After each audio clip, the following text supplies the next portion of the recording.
밝힐 수 없는 뭔가 부끄러운 일이 있었다? 그렇게 얘기 드는 거죠.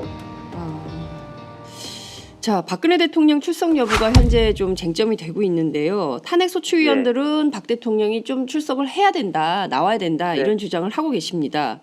네. 물론 반대로 피청구인 측인 대통령의 대리인단은 무슨 소리냐, 출석 없어도 된다. 네. 뭐 이런 지금 맞대결 국면인데요. 왜 박 예, 예. 대통령이 꼭 이 헌법재판소 네. 증인으로 나와야 된다고 보십니까? 일단은 지금 박 대통령 저희가 이 얘기를 맨 처음 하게 된 것은 대통령 측에서 저희가 이제 국회에서 의결된 탄핵소추 의결서에 대한 답변서를 제출하면서 네. 답변서에 이런 내용이 있어요. 그동안 대통령이 국민에게 제대로 소명할 기회도 한 번도 갖지 못했다. 아, 맞아요. 그리고 막연한 사실만 가지고 이렇게 탄핵소추하면 되냐. 증거도 없이 탄핵소추하냐. 맞아요. 이런 취지로 답변서를 냈어요. 맞아요. 예. 네, 그렇다고 하면 그러면 대통령께서 제대로 소명할 수 있는 우리가 기회를 드릴 테니 네. 헌법재판소 그 현장에 나오셔서 하고 싶은 말 다 하십시오. 아, 오히려 네. 대통령에게 기회를 드리는 차원이었네요. 예, 기회도 드리고 네. 또 재판부도 궁금한 것들이 많이 있을 거 아니겠어요? 네. 대통령 본인에 대해서. 그래서 재판부도 어쨌든지 이번 헌법재판소의 결정은 대통령 본인에 대한 결정이지 않습니까? 네. 그러면 통상적으로 상식적으로 생각하면 본인이 출석해서 내가 뭐가 억울하다. 그리고 이런 거는 뭐 고려해달라. 네. 뭐 소위 이 법원에서 재판할 때는 최후 진술이라고도 하잖아요. 네. 그런 등등 그런 것들을 뭐 좀 하려고 하면 할 수 있지 않겠느냐. 그리고 저희는 가능하면 국민들의 알 권리나 등등을 보장하기 위해서 네. 대통령을 직접 그 재판 심판장에 불러서 네. 그 본인을 신문하는 본인에 대해서 물어보는 거죠, 재판부가. 네. 그런 절차를 거쳐달라 이렇게 얘기를 한 겁니다.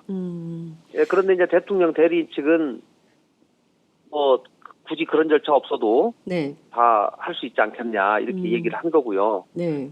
이제 헌법재판소가 그럼 어떤 결정을 할 거냐? 네. 저희가 볼 때는 일단은 가장 최후의 수단으로 남겨놓을 것 같아요. 그래서 뭐 수사 기록이나 다른 증인 신문 다 해보고 네. 그런 걸로도 충분히 사실관계 입증이 다 가능하다고 하면 네. 할 텐데 그렇지 않으면은 이제 본인 부를 수밖에 없고요. 네. 그런데 만약에 특검에 대통령이 불려가서 수사를 했다. 네. 라고 하면 대통령의 그 진술 기록이 나오지 않습니까? 네. 그렇다면 이제 그 진술 기록을 헌법재판소에다 내게 되면 네. 특검에서 물어봐가지고 작성한 것이 있기 때문에 네. 본인 신문은 안 해도 되는데 네. 만약에 탄핵 재판이 끝나기 전까지 특검에서 대통령 신문을 만약에 못하게 될 경우에는 네.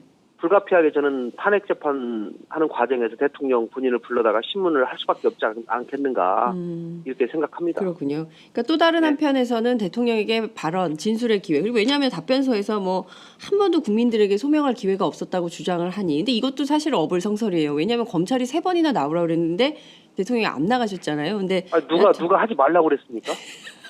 네? 아니 본인은 대통령은 저기 청와대에 가가지고 기자회견 하면 되는 거고 기자들이 물어보는 것에 답하면 다 되는 거예요. 네. 본인이 스스로 하지 않고 해명할 기회가 없었다고 얘기하는 거는 정말 그 말이 안 되는 얘기죠. 그러니까요. 그래놓고 또 이제 그 소추위원들이 나오시라 했더니 뭘 또 나가냐 네. 이러고 있는 거예요. 그러니까 참 이게 국민들이 보기 요 대목이 어쩌면 좀 이게 한편에 그 코미디 같다 이런 생각도 좀 들기도 합니다. 자, 엊그제 이제 국정조사 현장 방문 조사가 있었어요. 네. 그 정호성 전 비서관에 따르면 세월호 참사 당일 박근혜 대통령은 매우 피곤해 보였고 여느 때와 달리 일정이 없었으며 관저에 누가 함께 있었는지는 말할 수 없다. 왜냐하면 사생활이므로 뭐 이런 주장을 네. 했습니다.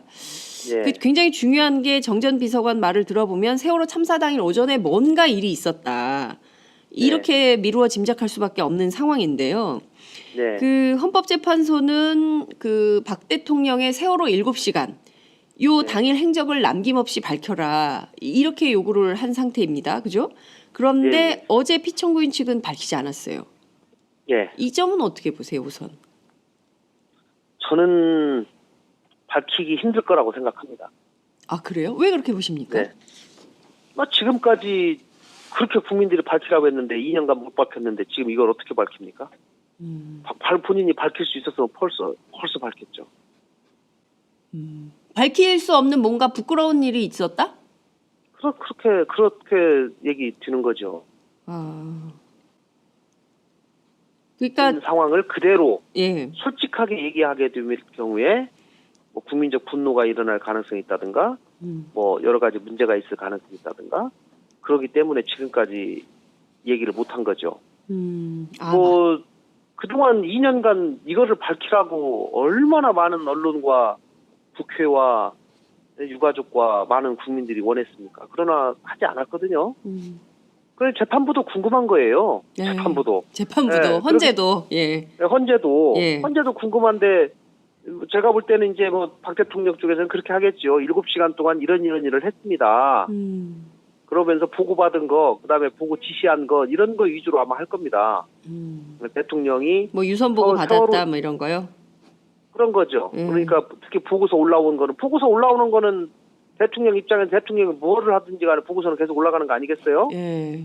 보고서 계속 올라가는 거고. 네. 그다음에 뭐 중간에 뭐 전화 통화했다, 누구랑 전화 통화했다. 뭐 그런 거야 관저에 있건 사저에 있건 뭐 어디에 있건 간에 전화는 또 받을 수 있는 거고. 네. 잠깐 뭐 지시도 할 수도 있는 거고. 네. 그런 거죠. 그러나 어쨌든지 간에 그것이 명쾌하게 대통령이 밝히기는 참 곤란한 무슨 사정이 있는 것 같습니다. 곤란한 무슨 사정이 있다. 밝힐 수 없는 곤란한 사정이 있기 때문에 지난 2년간 말 못할 이유로. 지금 정우성 비서관도 네. 예를 들면 그날 일정이 없었는데 그러면 누가 함께 있었는지는 사생활이라 말할 수 없다. 이 말은 뭡니까? 어떻게 보세요? 뭐 밝힐 수 없는 뭔가가 있는 거 아니겠습니까? 이거를 그대로 얘기했을 경우에 네. 뭐 좀 곤란한 입장 곤란한 뭐가 있기 때문에 얘기할 수 없는 거 아니겠어요? 그러니까 세월호 7시간 동안 박근혜 대통령은 대중에게 말 못할 예. 뭔가의 사연이 있다. 사생활. 뭐 저는 그렇다고 봅니다. 왜냐하면 그 시간에 관저에 원래는 집무실에 있어야 되는데 네, 그렇죠. 집무실에 평일이에요, 있지 평일. 않고 예. 관저에 있었다는 것 자체도 뭐 좀 일부 이제 문제가 있는 거고. 네. 그런데 이제 대통령이 워낙 관저에 자주 있으니까 네. 뭐 관저에 있으면서도 일은 다 했다라고 말씀을 하시니까 뭐 그럴 수도 있다고 봅니다. 네. 뭐 관저에 있으면 일을 아예 안 하고 뭐 그런 건 아니고 본인 이 캐릭터상 네. 뭐 저희가 100%를 양보해서 그렇게 할 수도 있다고 생각하는데 그러면은 그날은 관저에서 뭘 했고 누구랑 있었고 이런 것들에 대해서 얘기를 해줘야지 맞죠. 근데 또 이런 얘기를 했어요. 어제 나온 얘기인데요. 피청구인 측의 주장입니다. 법정에 출석을 안 하는 대신에 세월호 7시간 명쾌하게 밝히겠다. 이런 얘기를 했거든요. 이 발언에 아니, 일말의 진실이 있다고 보십니까? 제가 금방 말씀드린 거하고 똑같습니다. 7시간을 청와대 측에서는 명쾌하게 밝혔다라고 얘기하면서 낼 거예요. 네. 이 정도면 충분히 밝혔었다. 그러나 국민들은 납득하지 않죠. 그러니까 이미 뭐 그쪽에서 뭐를 낼지 저희가 이제 보고 나서 판단해야 될 문제이기는 하지만 네. 제가 볼 때는 명쾌하게 밝히기는 어려울 것이다.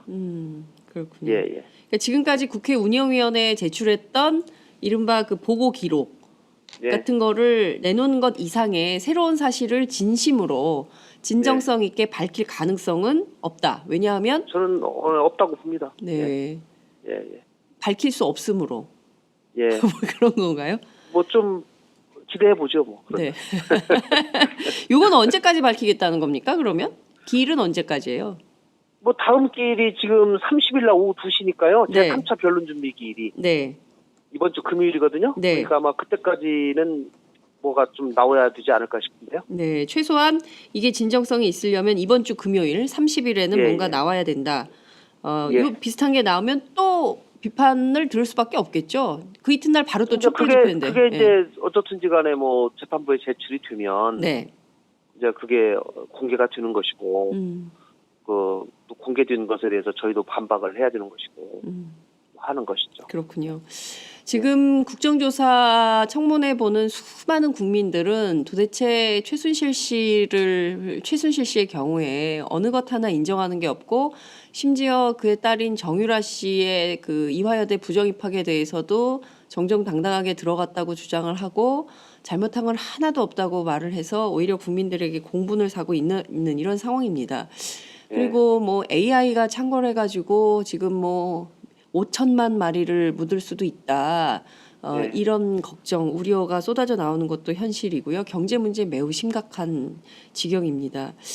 그나마 이제 국회라도 선출된 권력 중에는 지금 유일하게 제대로 자기 역할을 해야 되는 이런 상황인데요. 네. 수많은 국민들이 국회가 좀 1, 2월 쉬지 말고 개혁 과제들에 네. 대해서 충실히 이행하라, 이런 목소리도 있습니다. 예, 예. 의원님 좀 이런 국민들의 열망을 담아서 1, 2월 국회, 예. 그리고 또 이제 올 한 해 마무리하는 시점인데요. 국민들께 꼭 예. 하고 싶으신 말씀 한 말씀 하시죠. 네, 올 한 해는 정말 위대한 대한민국 국민들의 모습을 보여줬는데요. 그 정치권이 촛불에서 보여준 대한민국 국민들의 위대함, 또 열망, 또 구체제에 대한 개혁의 열망, 이런 것들을 잘 담아내서 정치권이 이런 것을 모아내서 결국은 개혁 입법으로 또 헌법 개정으로 잘 매듭을 져야 된다고 생각을 하고요. 내년에 어쨌든지 이런 여러 가지 개혁 입법들을 완수를 하고 또 대통령 선거까지도 잘 마무리를 해서 촛불 민심이 제대로 결실맺고 대한민국이 새롭게 출발하는 그 한 해가 될 수 있도록 정치권도 더 열심히 노력하겠습니다. 보십니까? 일단은 지금 박 대통령, 저희가 이 얘기를 맨 처음 하게 된 것은 대통령 측에서 저희가 이제 국회에서 의결된 탄핵소추 의결서에 대한 답변서를 제출하면서 네. 답변서에 이런 내용이 있어요. 그동안 대통령이 국민에게 제대로 소명할 기회도 한 번도 갖지 못했다. 맞아요. 그리고 막연한 사실만 가지고 이렇게 탄핵소추하면 되냐. 증거도 없이 탄핵소추하냐. 맞아요. 이런 취지로 답변서를 냈어요. 맞아요. 예. 네, 그렇다고 밝힐 수 없는 뭔가 부끄러운 일이 있었다? 그렇게 얘기 드는 거죠.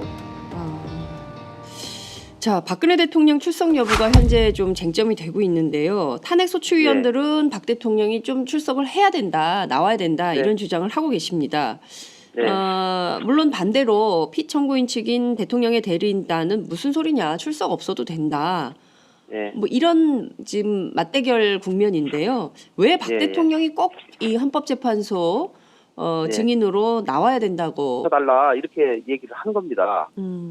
예, 그런데 이제 대통령 대리인 측은 뭐 굳이 그런 절차 없어도 네, 다 할 수 있지 않겠냐 이렇게 얘기를 한 거고요. 네, 이제 헌법재판소가 그럼 어떤 결정을 할 거냐? 네, 저희가 볼 때는 일단은 가장 최후의 수단으로 남겨놓을 것 같아요.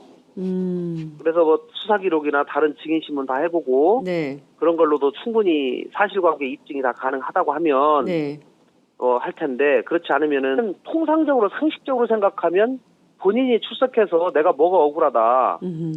그리고 이런 거는 뭐 고려해달라. 네, 뭐 소위 이 법원에서 재판할 때는 최후 진술이라고도 하잖아요. 네, 네. 그런 등등 그런 것들을 뭐 좀 하려고 하면 할 수도 있지 않겠느냐. 그리고 저희는 가능하면 국민들의 알 권리나 등등을 보장하기 위해서 네, 대통령을 직접 그 재판 심판장에 불러서 네, 그 본인을 신문하는 본인에 대해서 물어보는 거죠, 재판부가. 네. 그런 절차를 거쳐하면 그러면 대통령께서 제대로 소명할 수 있는 우리가 기회를 드릴 테니 네. 헌법재판소 그 현장에 나오셔서 하고 싶은 말 다 하십시오. 오히려 네. 대통령에게 기회를 드리는 차원이었네요. 예, 기회도 드리고 네. 또 재판부도 궁금한 것들이 많이 있을 거 아니겠어요? 네, 대통령 본인에 대해서. 그래서 재판부도 어쨌든지 이번 헌법재판소의 결정은 대통령 본인에 대한 결정이지 않습니까? 네. 그러면